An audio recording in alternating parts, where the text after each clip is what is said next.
Ja sam Erhad Mašović, član filmske sekcije Tehničke škole Izudin Šušević u Novom Pazaru i zajedno sa svojim drugarima sam snimio film Skrivena suza.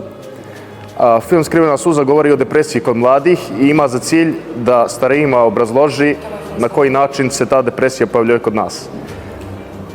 Ovo su moji drugari, Mina Borojević, koja je bila narator u našem filmu, Viktor Maksimović, koji je bio zadužen za audio produkciju, Esma Tatar, koja je bila glumica, i ja, Erhad Mašović, koji sam bio zadužen za videoprodukciju.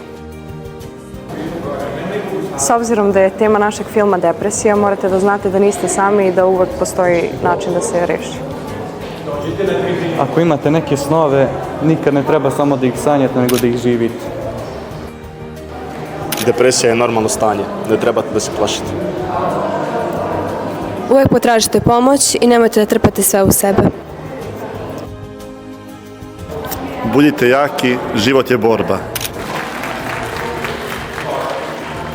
Ukoliko želite da vidite još zanimljivih priča, posetite stranicu People of Novi Pazar. I znajte, niste sami.